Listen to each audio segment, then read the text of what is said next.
Shalom, Yah Bashim Yah Shai Barakathum. To all my brothers, Yahweh Shema, Allah Thab, Bashim Yah Shai, to all my sisters. We're the Israelite School of Universal Practical Knowledge. Started out of 1 West 125th Street, Harlem, New York. We've been teaching that so-called Negroes, so-called Hispanics, and so-called Native Indians are the Lord's chosen people according to the Bible. Today is our history class. It's a very interesting class. As you know, this weekend was a hell of a weekend. We had, the country or the world, was engulfed in Father's Day and Juneteenth. I believe Juneteenth was on Friday, and there's a lot to talk about in regards to the history of it. And obviously Father's Day is something that has... Salaki, bear with me. Father's Day is something that, we can't really be too celebratory about Father's Day. And I'm gonna say this real quick before we get started. And the reason why we can't be celebratory about Father's Day is because while we're out there celebrating, right, going around getting your father that, ugly tie that you get him every year, the best Father's Day gift would be to release the 2 million black and Hispanic men that are in prison today. That would be the best gift any father could receive, right? Another good gift that would be for Father's Day would be to take every black and Hispanic man off child support. Now those right there are excellent Father's Day gifts, and we really have to understand that we are not to be celebratory when we have all our soldiers in prison right now. We are not to be celebratory and dedicate a day that was probably, the inception of it was probably done by our oppressor. And he, our oppressor, he has every reason to celebrate Father's Day, right? When you think about a child, when you think about our oppressor and his children, right? And the way his children look up to him, they say, well, yeah, when I grow up, I want to be just like my dad, right? Who's an engineer. I want to be just like my dad, who's a rocket scientist. I want to be just like my dad, who's a politician, right? Our oppressors' children have a different outlook on Father's Day than we do, right? Our fathers, in many of our households, and I say our because what we got to understand is that this is something we got to start thinking like a nation, right? So when we speak, there shouldn't be any self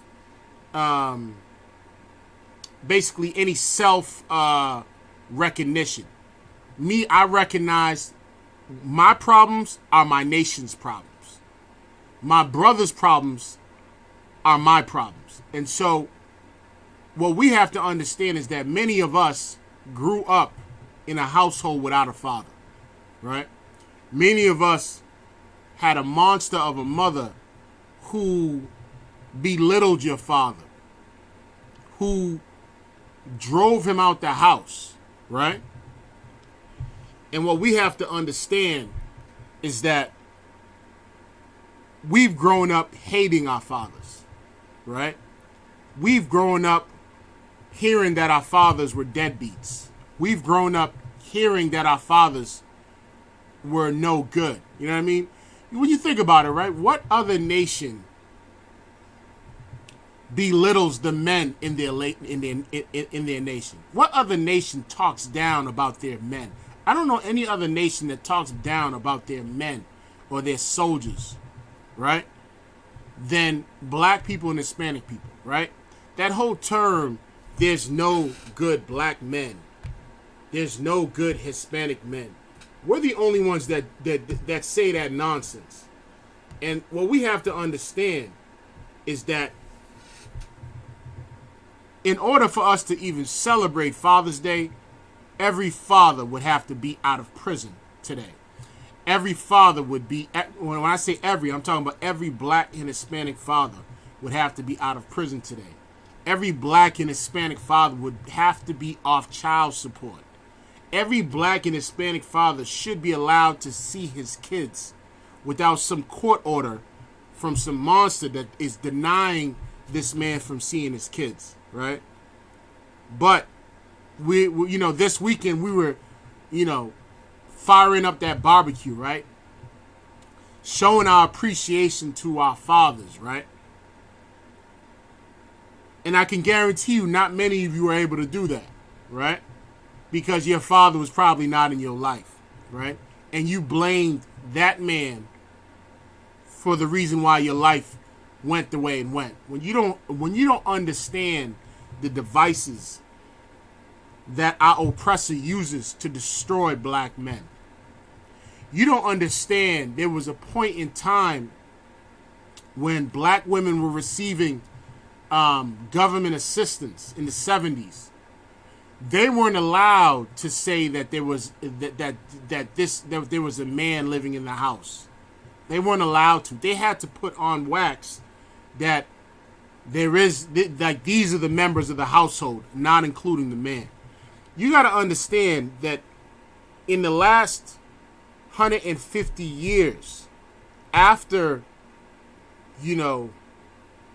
after the Reconstruction era, after the Emancipation and Proclamation, you have to understand that they've been using all kinds of witchcraft, all kinds of devices, evil, wicked devices to destroy us, right? But we're happy-go-lucky this weekend, right? We are, we're down at, we're very celebratory this weekend, right? We had Juneteenth, we had Father's Day, and what we have to understand is that a lot of this has become vain in the eyes of the Lord, right? Because at the end of the day, a lot of people that celebrate Juneteenth and a lot of people that were celebrating Father's Day, in retrospect to Juneteenth, the glory, even if it was something that had freed black people, which, if you really think about it, there's more black people in prison today than there are than there were during slavery. So if you really think about it, right? Instead of us waiting on the Lord to show his glory and to free us from our captivity, we have designed our own day to say, well, this is the day that we were free. And you really gotta question yourself and ask, are you really free? Right? How can we say we're free when we look at the prison system and there's 2.5 million brothers and sisters in the prison system, black and Hispanic brothers and sisters in the prison system. But here's what I'm gonna do before we get started. Let me just sign in and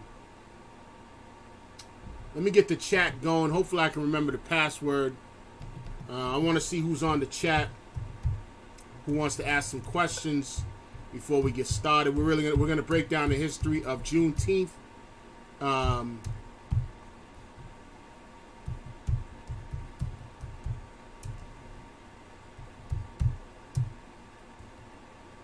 Salakia, let me see if I can remember this password.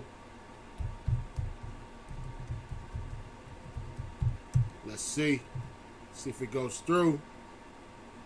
Oh, that was the Lord right there. That went right through. But let me digress. Let me get back to my point. So we're really gonna understand the true history of Juneteenth.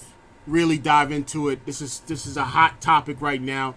I'm not gonna get too engulfed into the details If you want the UPK stance on it, Commander General Yohana had 2 videos out recently.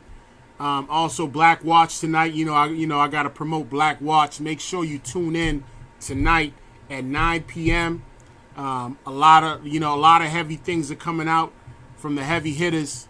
Black Watch with Commander General Yohana Monday night at 9 p.m. Eastern Standard Time. But if y'all have any questions, let's get the questions out the way.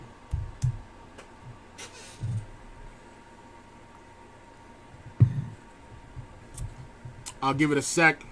Let me pull up some of my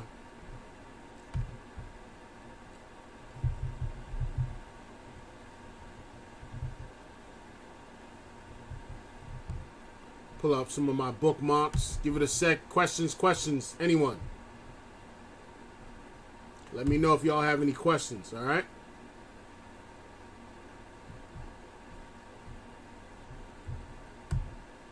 Let's get it.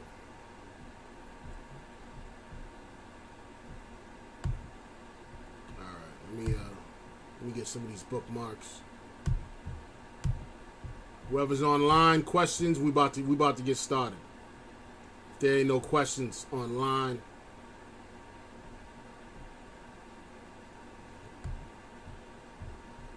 Salakia, bear with me. All right.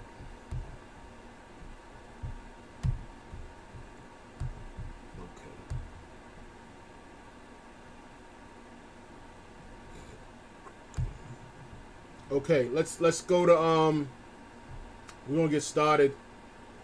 Let's just get an explanation of this, right?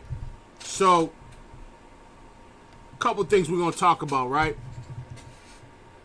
We're definitely gonna go over the Emancipation Proclamation. This was something that was signed January 1st, 1863, right? Abraham Lincoln has been glorified in the black community. You know what I mean? Black people today still celebrate his birthday. I believe his birthday is in February. Let me just look it up. I believe it's in February, first or second week of February, probably the second week after Valentine's Day. February 12th. So around the time of Valentine's Day. And we have given Abraham Lincoln the credit for abolishing slavery, which is a lie, right? When you're dealing with the UPK, one thing we will do is we will let you know that a lot of the things that you've grown to believe and a lot of the things that have been implanted in that simple mind of yours, a lot of it has been a lie, right? Our oppressor, he is a liar. That's what he is. That's what he does best, right? His words are oily. It's slippery, right? He slithers as he moves. That's his characteristics. And what we got to understand is that Abraham Lincoln did not give a goddamn about black people, nor did he care about slavery. If it went either way and slavery still was abolished or not abolished, Abraham Lincoln did not give a damn about it. And so we glorify Abraham Lincoln in the black community today. When his birthday comes around, black people are celebratory of Abraham Lincoln's birthday, and we've given this devil the credit for freeing black people. Now, other topics we'll talk about is Trump taking credit for making Juneteenth a federal holiday. That was a good one. This week, I believe it was this week, that was a good one. It goes along the same line of Abraham Lincoln taking credit for abolishing slavery, right? And what we have to understand is the political, when you walk into this political spectrum of this, you'll start to realize that it's all politics. You know what I mean? It was all to keep a nation together, right? Just like Memorial Day. Memorial Day was another one where, a lot of lies have been infused about Memorial Day, right?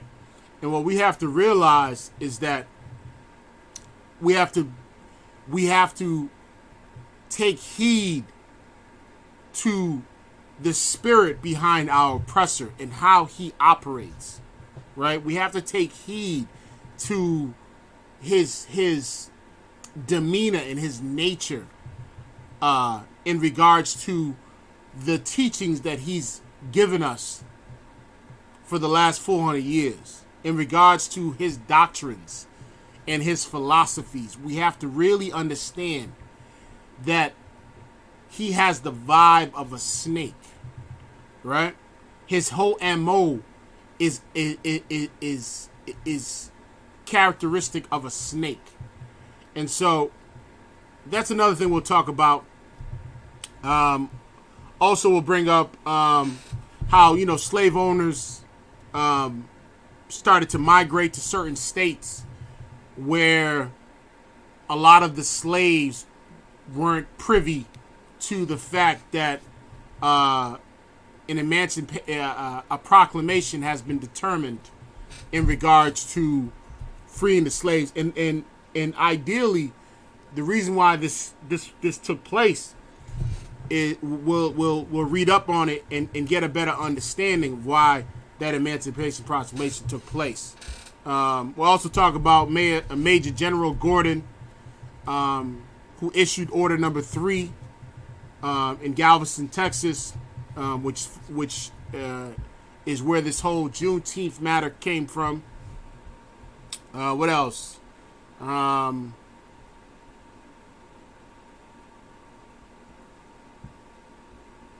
then we'll also talk about how slaves, you know, liberated themselves and joined the Union Army, which was Abraham Lincoln's whole MO.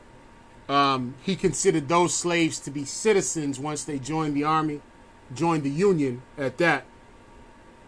But we'll really get into it. We'll touch up on the Reconstruction era, the Black Code, forced labor, the racial terror, obviously, and more important, the police brutality, Jim Crow.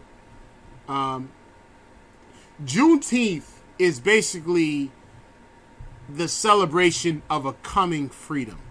That's what it is. Now, why do I put it that way? The celebration of a coming freedom.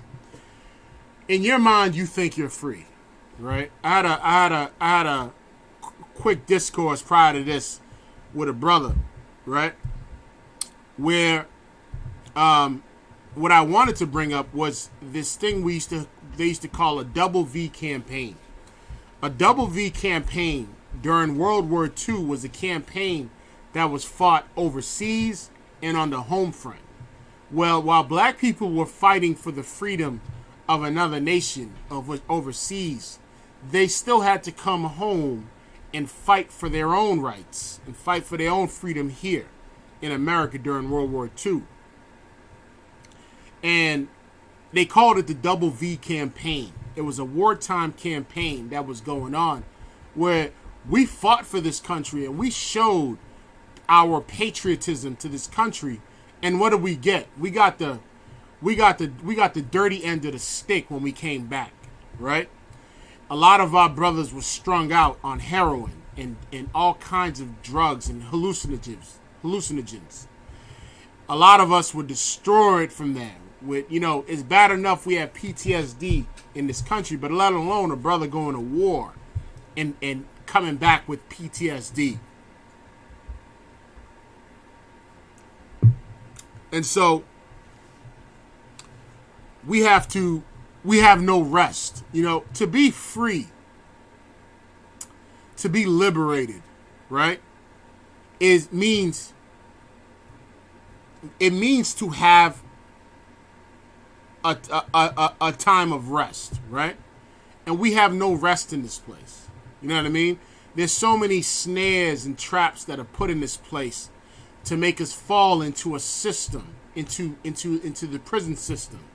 The court system is like a revolving door with us, right? And so what do we really have to be celebratory of, right? What do we really have to be celebratory of? And a lot of this is being pushed by the Black Lives Matter movement, right? A lot of this is being pushed because of the recent the recent slayings of our brothers like George Floyd and Rayshard and Breonna Taylor.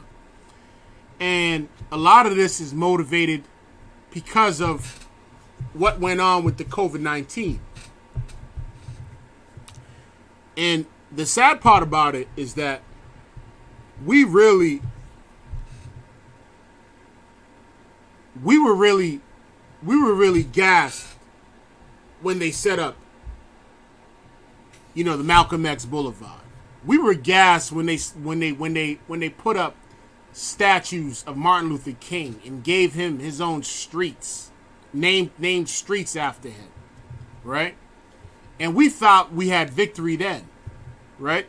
Each and every time we thought we had victory, there was always something to remind us that we were still slaves in this country. We were still treated as second-class citizens. There's no way in your oppressor's right mind that he would ever allow you to get on his level, right? And let me pull up something real quick, right? Which is what has destroyed us in our black leaders. Which was what has destroyed us.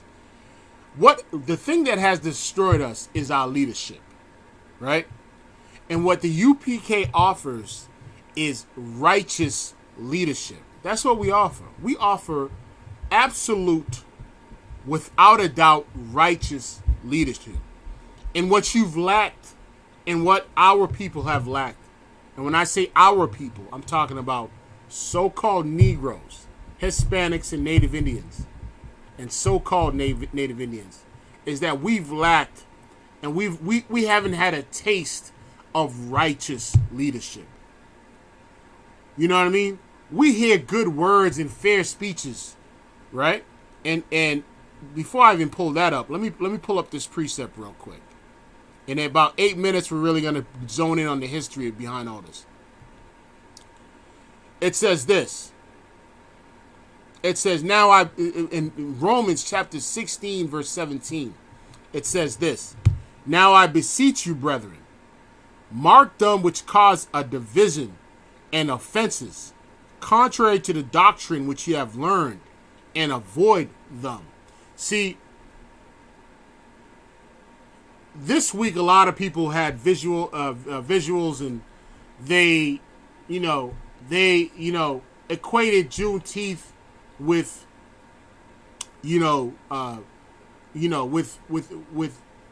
whatever the church had going on.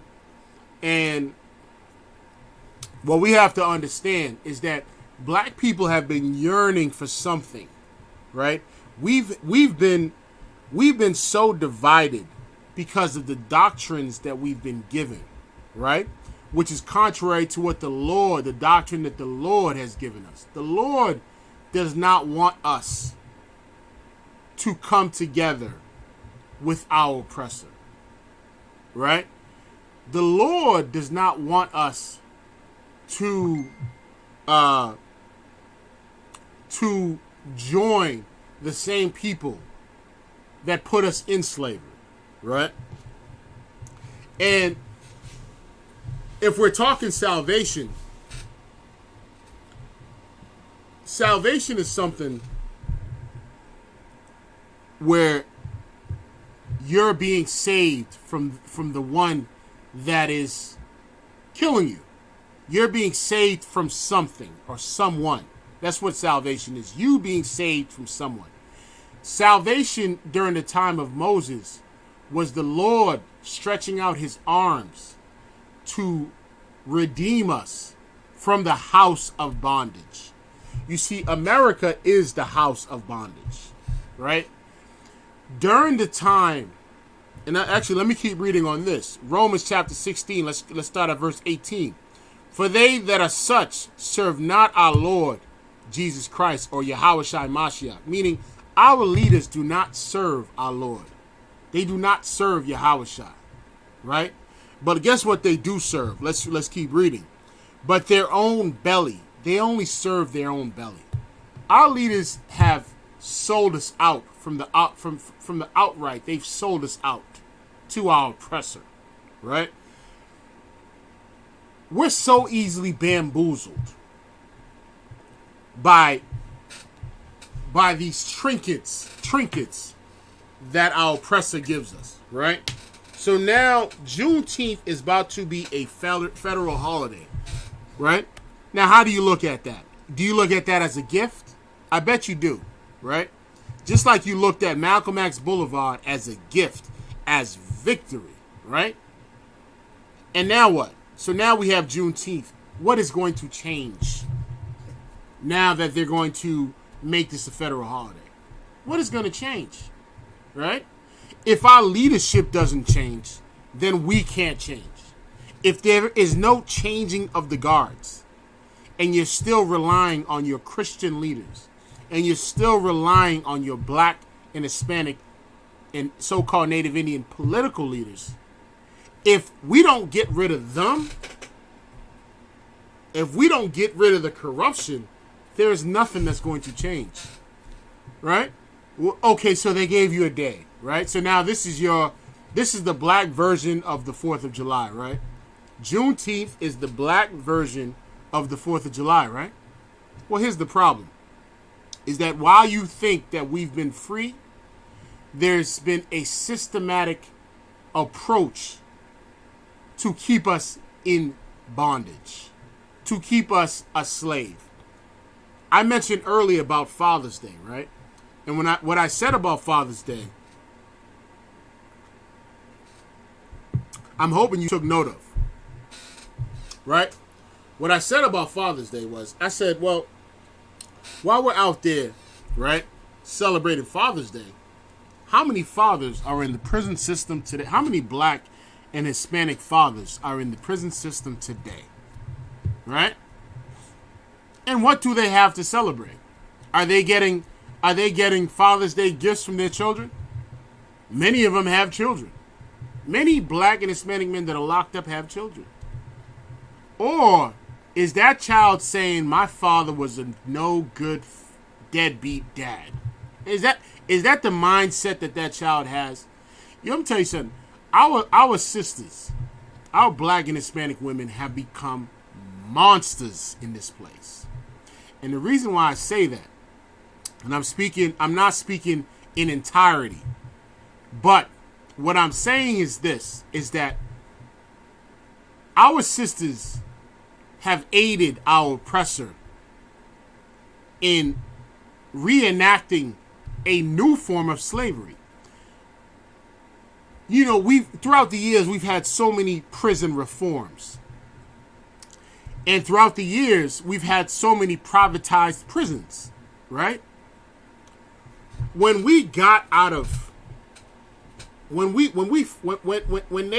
they so-called freed us from slavery, which was the slowest transition that you can think of. You thought on June 19th, all black people were free. What you'll come to understand is that not all black people were free. There were some black people that still have not ever heard of this news. It took a while for those Union soldiers to go all around Texas. You know how big Texas is? Texas is a big state. That means that news didn't travel the way it travels today. It didn't travel through some sort of medium like a television or a radio. Not back then, right? Slaves weren't getting letters saying, you're free, niggas. That's not what was happening. But it took time for that word to spread. And before that word spread, here's how cunning our oppressor is. Our oppressor says, you know what? When the proclamation, the Emancipation Proclamation was established on, I want to say, January 1st, 1963, right? And it was ratified that December of that year, right? What slave owners were doing, because they're so cunning, is that they were going to the states where that completely ignored this Emancipation Proclamation, meaning they were moving by the drove and taking their slaves to Texas, which was the last hold of Confederate, of the Confederacy. right? And which is the last hold of slavery truly being abolished. And they were also going to New Orleans. And so by the time the Union soldiers arrived to Galveston, Texas, right? They actually, you know what? Let's go into the history of it. Let me not even freestyle that part. I want to read it out. But our leaders, they serve their own bellies, right? Salakia. Let me just pull this up real quick. They serve their own bellies, right? Let's keep reading. Romans chapter 16, verse 18. For they that are such serve not the Lord our Jesus Christ, but their own belly. And here's how they're able to deceive the mind of the simple, right? And by good words and fair speeches deceive the hearts of the simple.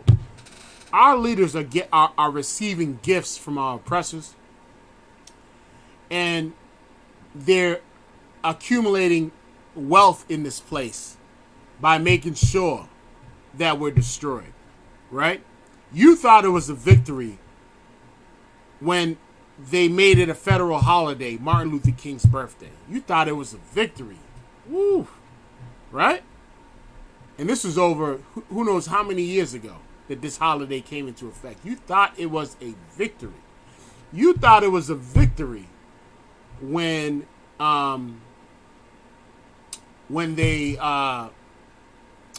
came out with Black History Month. You thought it was a victory, right? Change must come, right? The reason why Obama was able to win the election, right? And you know, you can really get deep into it in regards to electoral college and this, that, and the third. But the reason why he was able to deceive the mind of the simple is through good words and fair speeches. What did black people need to hear and see? Black people needed to hear change. What did black people want to see? Change. So they saw a black man who's really an African, and they said, "This is our change," not knowing that none of his policies was going to help our people, right? But we put him in office, and we went out there by the drove to make sure that man was in office. And at that time, we thought change was going to come now that we have a black president. And now let's fast forward to 2020, and there's still more police shootings. There's still, now you have, so you went from one extreme to another. You went from Obama, right, which is really the same extreme, because Obama, so he was in full support of white supremacy and gay rights, full support. But now we have a president that's more apparent with his racism, right? Listen, Donald Trump has become a messiah in America, right? He was looked at when he first came into office as our oppressor's savior. So we really have to think about the position that we're in right now, right? We're fighting for this Juneteenth to make it a federal holiday, right? But there's one thing that we haven't considered.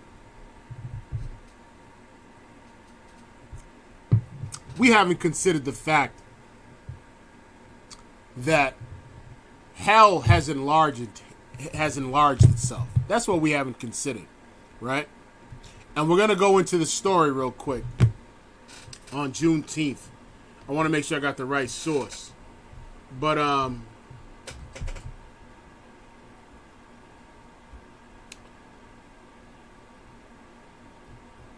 let's read this right here, right? It's on Vox.com. Right? This was published a couple of days ago. Actually, you know what? Let's get more historical. I got more. Let me bookmark something else. I got another bookmark that I want to pull up real quick. Let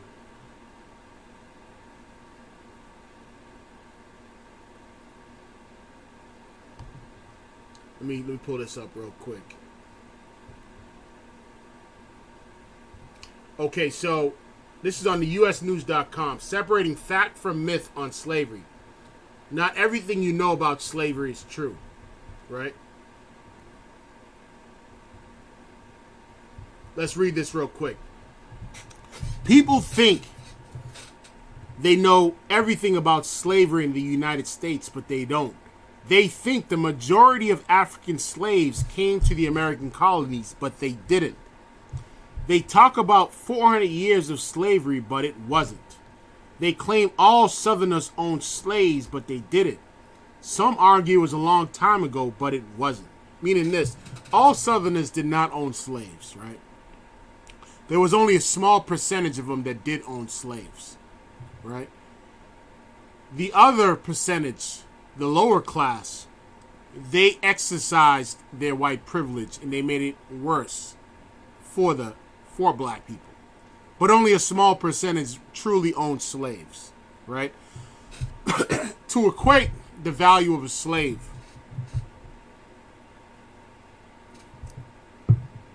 an A1 prime slave would have cost you about $33,000.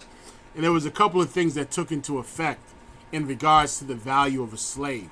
Sometimes it was their age. Sometimes it was their conditions. Sometimes, in order to check if you had a healthy slave while you were in the auction block, you had to open up their mouth and look at their teeth. Look at their gums. Right? Healthy teeth and gums can be a clear sign of someone that's healthy, right? So there's a lot of things that that you can take in place, right? But let's keep reading.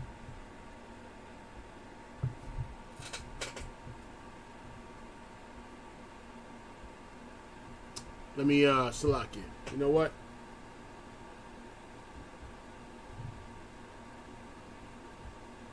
Let me scroll down a little bit.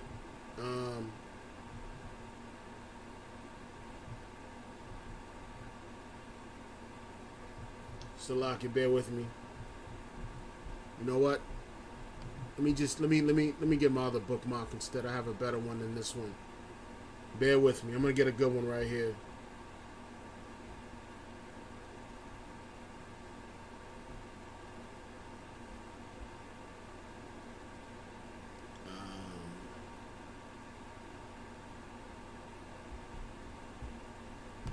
This is the one I want. Salaki.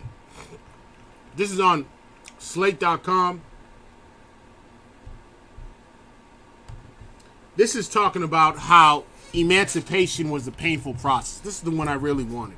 It's on Slate.com /human-interest/2020. Right? I want to read this right here. Thanks to the efforts of Black Lives Matter protesters and to America's ongoing reckoning with police brutality and racism, more Americans who aren't black are hearing about Juneteenth this year. I'll be honest with you. I learned about Juneteenth. I think Officer Ricard was the one that put me on to Juneteenth. I mean, I wasn't really too privy about it. This is not something that, was taught in the school system. It was not something that, that I was privy to. But let's keep reading. Now, more than ever, everyone knows about Juneteenth now, right? But let's keep reading. It says this. More Americans who aren't black are hearing about Juneteenth this year. No, President Donald Trump, it's not about you. Governor Ralph Northam introduced legislation to make June 19th a paid state holiday in Virginia. Companies like Twitter and Square and Slate gave their employees the day off. Google added it to its calendar of U.S. holidays, right?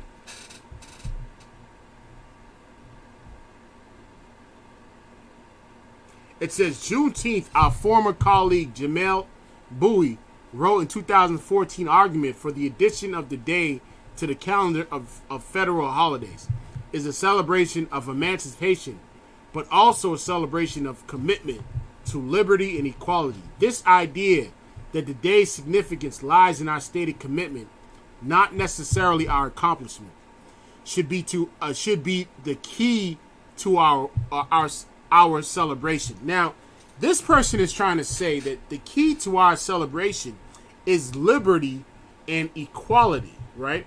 Most black people think that they've gotten liberty and equality. Let me ask you a question, right? I'm gonna go on a small scale. Do you think, right, when you apply for a job, right, and you get to the part where it talks about race, do you think it matters what you put? That's something you got to ask yourself. Do you think it matters what you put? Do you think because now you're able to vote that you've received equality, right? Black people have come under this witchcraft that they've received liberty and equality because they're able to vote, right? Because what?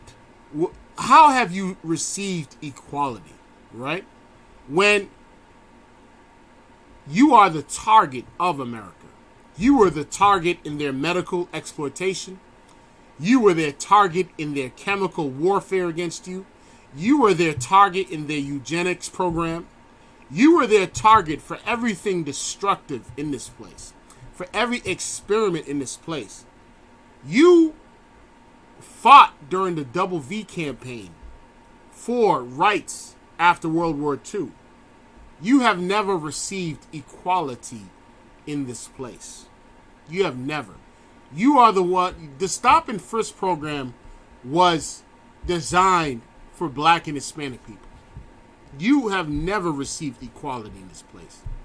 If we were to really pull up the numbers and statistics of black people that get pulled over in major cities and smaller cities, the majority would be us compared to the mass. The majority. You were never equal. You are at the bottom of the totem pole is where you're at, right? Let's keep reading. As Bowie pointed out, the concept of Juneteenth resonates in part because the day fell in 1865, right? So our concept of Juneteenth, we're gonna zone in on this, is because some white man came to Galveston, Texas, and came out with what they call Order Number 3, that said that instead of you owning property of slaves, it's going to be an employer-employee relationship, and that's what this relayed, right? But we're going to get into it. 2.5 years after the date of Emancipation Proclamation. So if we were to say on record when we were technically free, which is a lie, we would have to go back 2.5 years prior to 1865. We would have to go to January 1st, 1863, or sometime around 1862, right? If we wanted to be technical, right? Showing how gradual and patchwork enslaved people's wartime achievement of freedom was. Emancipation, Juneteenth tells us, was a process. Of course it was a process. You think all slaves knew on June 19th that they were free? Not all slaves knew that, right? They still had to go to all areas of Texas in different places across the country, because there was no telegraph system. There was no way of being able to. There was no newspaper or ways for slaves to actually hear this news, right? And guess what? Slave masters weren't trying to tell them because it wasn't time for harvest. They still needed work out of them. And here's what you don't understand. after June 19th, after the Union soldiers came and dominated the South in the Reconstruction era, our oppressor had a more sinister plan to destroy our people, which was even worse than slavery, right? Which is even more terrifying than slavery. But let's keep reading. In 2020, in the middle of a pandemic and recession that have been way worse for black people, I'm thinking on Juneteenth about how the fable of emancipation contains within itself a story of white failure. Let's keep reading. Take a look at this circular that Union General Gordon Granger ordered, placed in the Galveston Daily News on July 7th, 1865, right? So this devil, I want to say a couple of weeks after he came out with the order number 3, he went on the Daily News paper and he wanted to notify Texans, and this is what he said. He said, to notify Texans that all slaves are free. It was Granger's arrival in Galveston on June 19, 1865, that brought formal emancipation to Texas. Now, the key word here is it brought formal emancipation. You see, a lot of them southern states and a lot of them southern slave owners, they knew about the Emancipation Proclamation, and they ignored it, and they continued to do what they were doing. They completely ignored it until the Union soldiers arrived and had to give a formal emancipation, right? And even then, it took years to really, it took a long process to really deliberate a lot of those that were still unbeknownst to what was going on. But let's keep reading.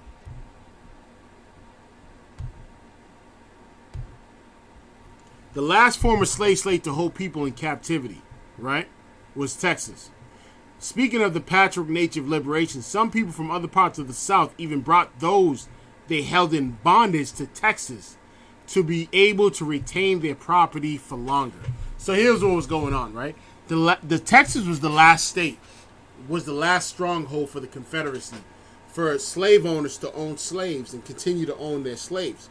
So what all the other people in other states were doing, as the Union soldiers swept through the South, what they were doing is they were packing up their bags, grabbing all their slaves, and going to Texas to continue to maintain their slaves. 2.5 years after Abraham Lincoln put out the Emancipation Proclamation, right? But let's keep reading. As a document of Juneteenth, Granger's circular foreshadows how reluctant the North was going to be to support the freed people in their freedom. The first paragraph of the notice speaks of absolute equality between former masters and slaves, and tells the newly minted employers that cruel treatment or improper use of authority would not be tolerated, right? That last part feels like a near criminal misreading of the nature of this interpersonal situation. But the bulk of the text is aimed not at former masters, but at freed people. So the order number 3 that this General Granger came out with, it wasn't really, it was catered more towards the slave owner, the master, than the freed people, than the slaves. Meaning, the bulk of the text was mainly emphasized towards those that were being free, right? And let's read this text real quick, right? And I want you to critique this in this manner. We're going to read it. No persons formerly slaves, right, will be permitted to travel. Now, here's what this order number, this is June 19th right here. This is Juneteenth right here. It says, no person formerly slaves will be permitted to travel on the public thoroughfares without passes or permits from their employees. So what really changed in Juneteenth, right? On June 19th, this person came with this order number 3 that supposedly freed black people and gave black people rights. Now, did it give equal rights is the question. When you talk about equality, you're talking about equal rights amongst everybody, right? That's what equality is, right? When there's never been equality in any kingdom that you can think of, right? In every kingdom that you can think of, there's always been a master and slave relationship. There's always been an employer and employee relationship. There's always been first-class citizens, second-class citizens, peasants, slaves. That's how every kingdom operates. And it's the same way it's going to operate in the Lord's kingdom. There's going to be different classes. There's no such thing as equality. It doesn't exist. All right? So black people got to get that out their mind, that equality does not exist. It doesn't. It's never existed in any kingdom that has existed on this planet. You have the royal class. You have all kinds of classes, right? So the people that in Galveston, Texas, that were considered free during Juneteenth, right? They weren't allowed to go through public thoroughfares, right? They weren't allowed to go through public without passes or permits. What was different from when they were slaves? When they were slaves, they weren't allowed to walk around. And what thoroughfare means? It means basically it's like a road or path forming a route between two places. So they weren't allowed to just publicly just move about without getting passes or permits from their employer. It's the same thing when they were slaves, that they needed a pass or permit from their slave master. It's the same thing in 2020 with stop and frisk. It's the same thing cops and police officers do today. They want to see your ID for no reason. What are you doing here? You can't be here, right? Let me see your ID. It's the same thing. It hasn't changed. You think it's changed. It might have had a different facelift, right? It might have been a little bit more. You know what a lot of those old laws were, and these new laws today, is that it was just wrapped up. It's like let's say I have a terrible gift I want to give somebody, right? I want to give this person a terrible gift, right? And the way I dress it up is how I wrap it up. I put a nice gift wrapped around it, right?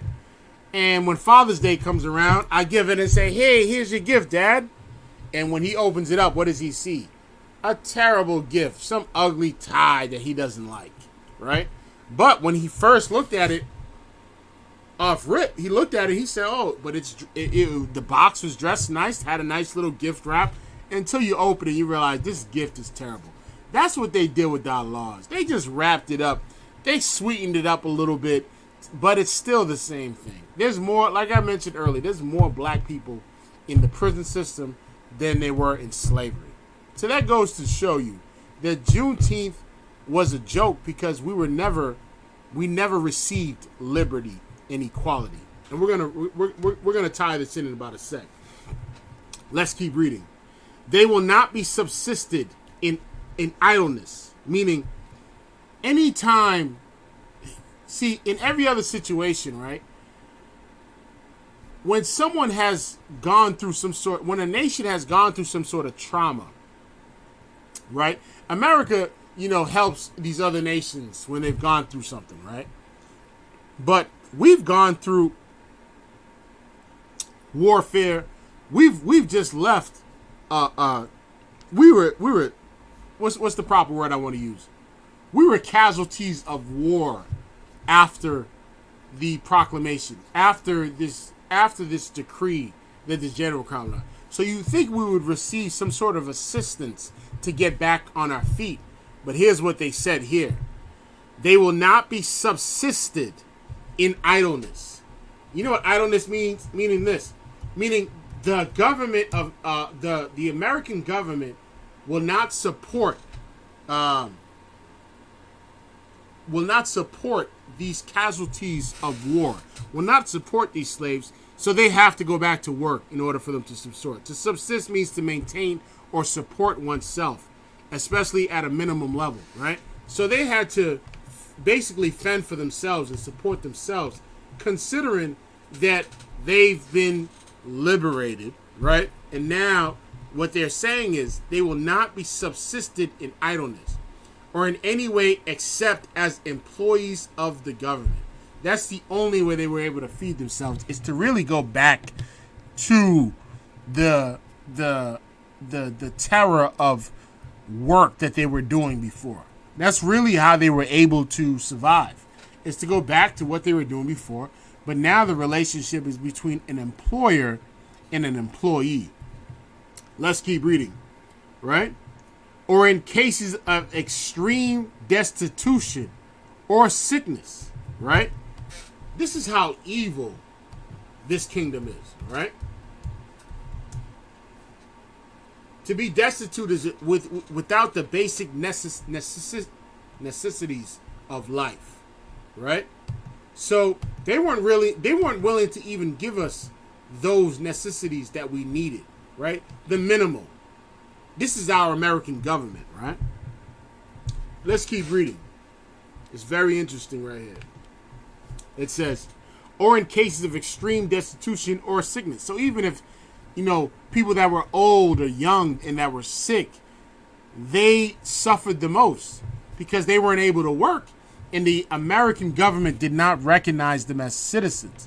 They recognized them as as a people that they absolved one way of doing things, and they resolved it by basically putting them back into the same way they were doing it, but with more of but using more political terms to address, to substantiate that they literally did not abolish slavery. They had to go back and work for their masters, with minimal wages, which is what we do today.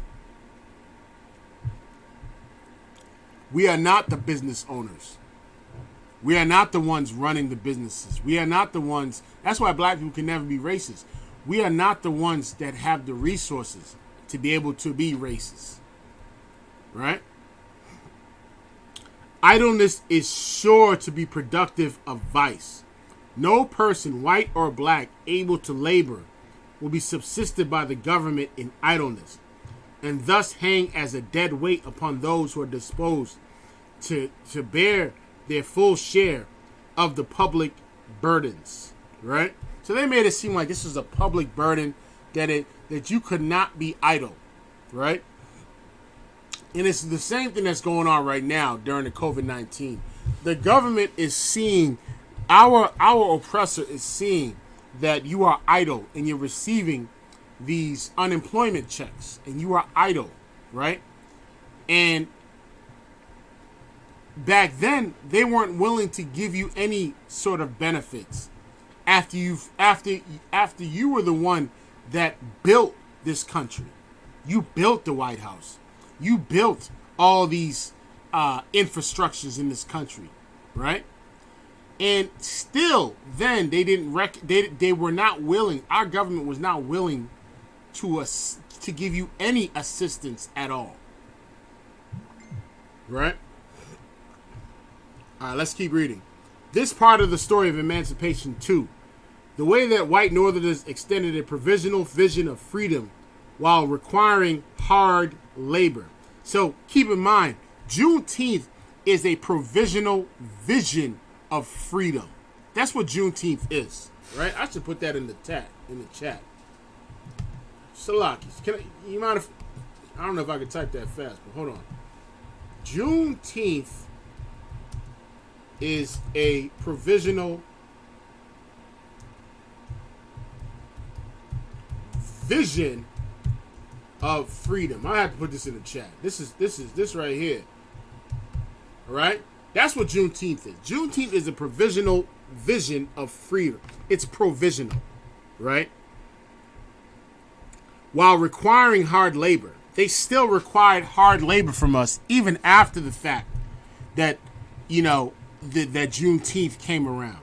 Under whatever terms possible. Keep in mind, keyword, under whatever terms possible.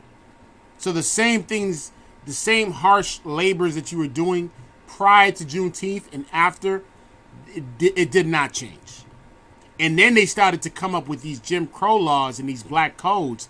And then now you have brothers in chain gangs. Now you have brothers in the prison system making license plates and making every product for Walmart and these corporations. Making all their products. For what? 5 cents a day? Come on, man. And we celebrating Juneteenth for what? It's just like I wrote in the text. It's a provisional, right? Vision of freedom. That's all they do. They give you a provisional vision of freedom. That's why they gave you the Martin Luther King's Day. That's why they're about to make Juneteenth a federal holiday. That's why they name streets after certain black figures. They're giving you a provisional vision of freedom. That's all, right? In the 19th century, the brutal folk adage, root, hog, or die, a reference to the practice of turning pigs into the forest and letting them fend for themselves, reminded Americans that they must be self-reliant or perish, right?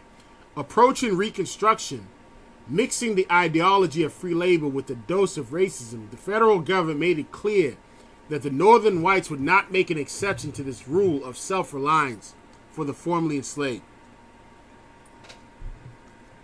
So meanwhile, while you supposedly was free on Juneteenth, on June 19th, what you didn't understand is that now you were self-reliant. Whether you were sick, whether you were destitute, no matter what. As a former slave, you were self-reliant. And the only people that you can rely on was your slave master, who had the jobs, who had the means of you getting income. And it's like that today. Our slave master has the jobs and has the resources and the means for us to get income. If we did what the Bible says, right? In Zephaniah 2:1, where it says, "Gather yourselves together, O nation, not desired." That's what it says in Zephaniah 2:1. If we listen to the Lord and we consider the Lord and we gathered ourselves together, we wouldn't need their resources. We'd have our own resources. We'd be able to get all the beautiful minds of Israel together and be able to establish a utopia in the midst of Babylon, right?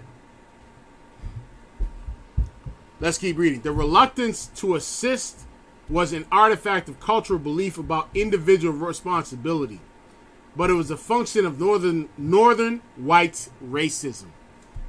Notice that I said northern whites racism, right?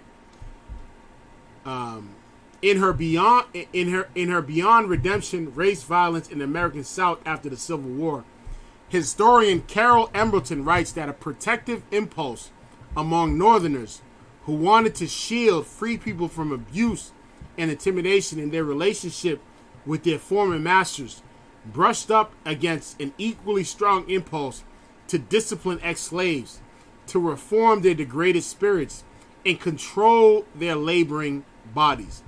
Northerners, even some of those who were working for the Freedmen's Bureau and were ostensibly on the freed people's side, were wary of offering material support for people who are going through a great upheaval.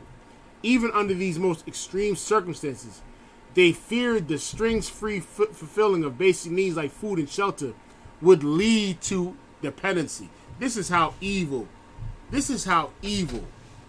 our oppressor is. Even those Northerners that fought for those free people, they weren't willing to give them the essentials, right? The things that they need during this great upheaval that they went through.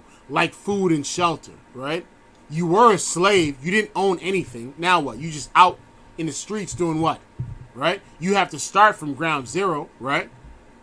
You went through 400 years of hell, let alone the same people that are fighting for Juneteenth are the ones that are not willing to give you a slice to help you get out of your turmoil. Come on, man. It's a joke, but let's keep reading. Northerners, Emberton argued, also had limited sympathy for freed people because they had the idea that black suffering would be a condition of freedom.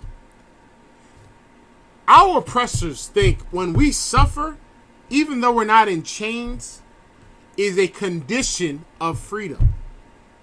Right? Their entitlement, our oppressors' entitlement in this place is so crazy. Right?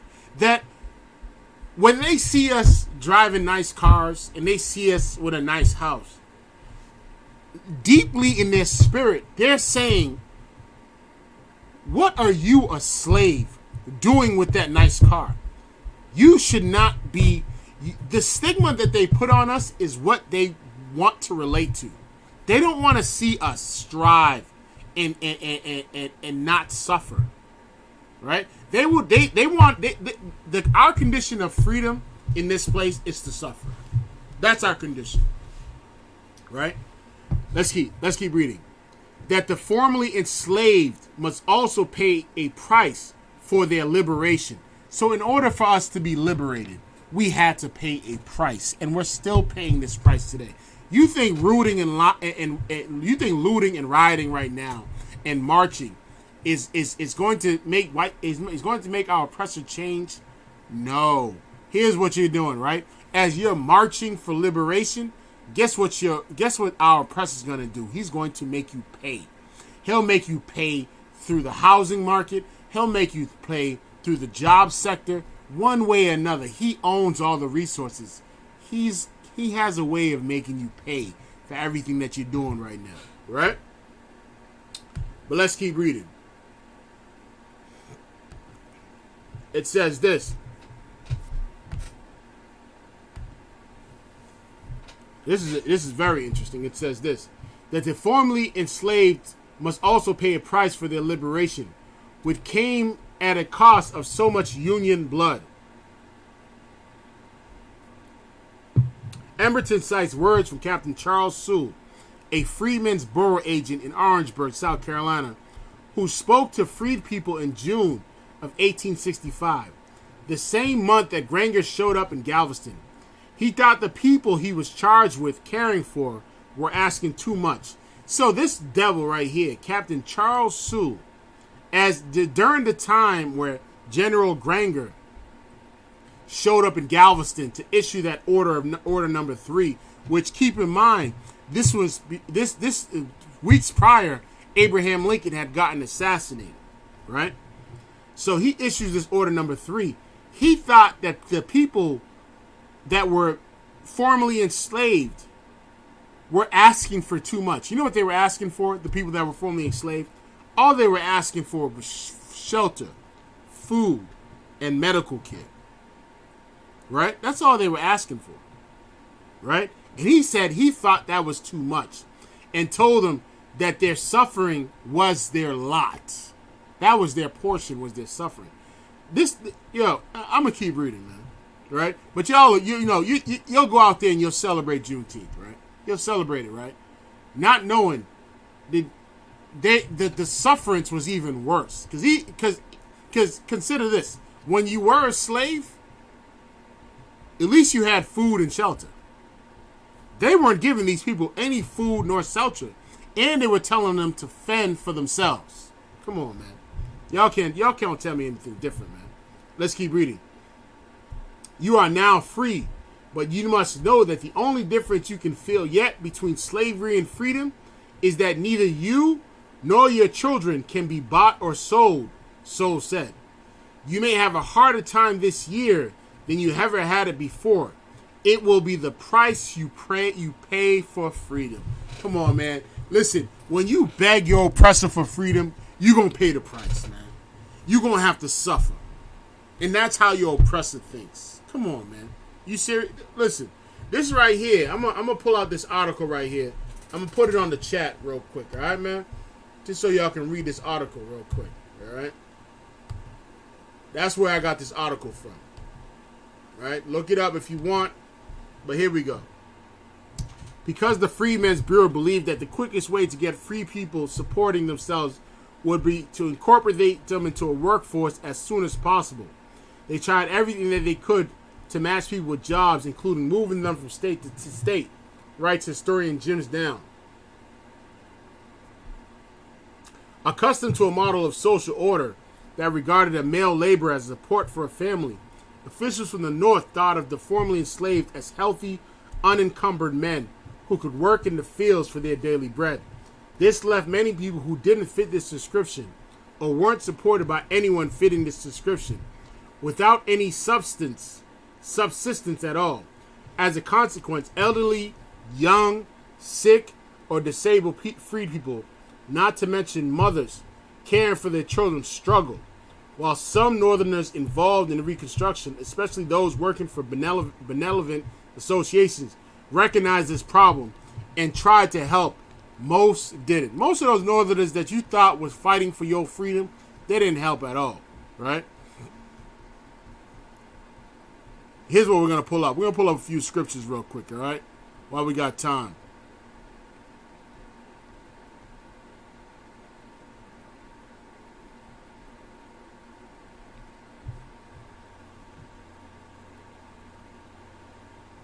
All right.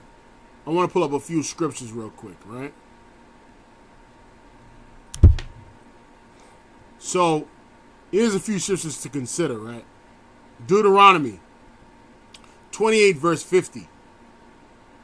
It says this.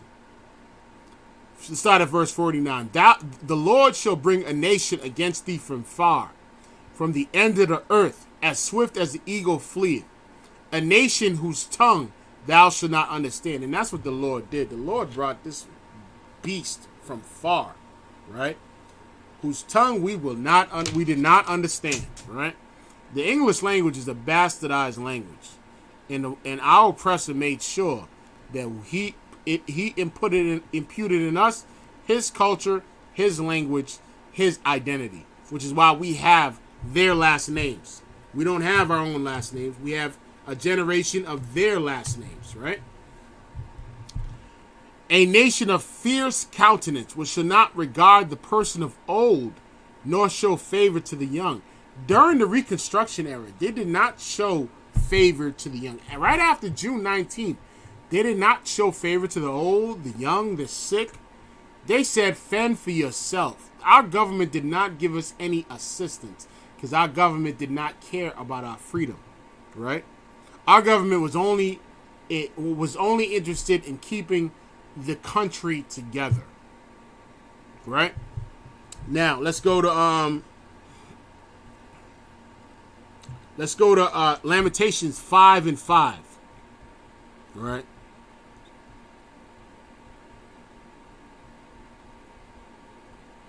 Here's what it says in Lamentations 5 verse 5. It says, our necks are under persecution. And that's what it is. Our necks is still under persecution till today, man. Come on, man. You know what I'm saying? That officer that put his knee on that brother's neck, you know what I'm saying? We're still under persecution today. We just got to wake up and understand that the only way we can get out of this hell is if we consider the Lord, right? The one book that is our solution, we look at as a fairy tale, right?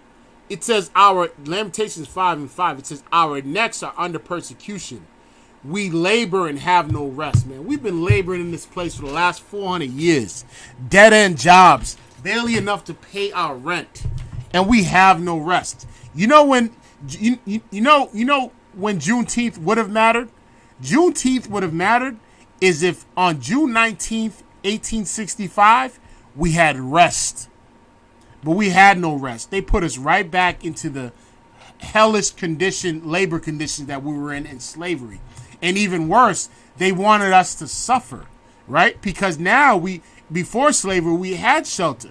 We had food. We had to, after slavery, we had no shelter. We had no food, and we had to fend for ourselves without the assistance of the same people that so-called considered us freed men, right? But here's what Christ says, right? Actually, let's go to Isaiah 28, verse 15.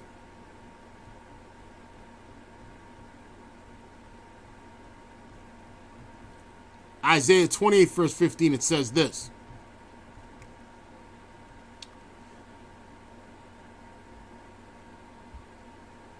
It says, "Wherefore hear the words of the Lord, ye scornful men that rule this people, which is in Jerusalem.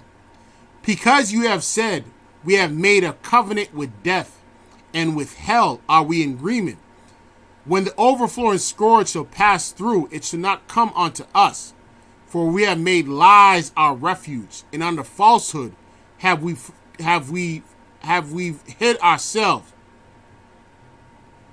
Right? So what we got to understand, right, is that we've made a covenant with death and hell. When we march with our oppressor, and we marching to be at peace with our oppressor, what we're basically doing is making a covenant with death and in hell. That's what we're doing. We're making a covenant with that, right? It's only going to make matters worse, right? Our oppressor, in his eyes, our condition of freedom is us suffering. That's our condition, right? But let's go to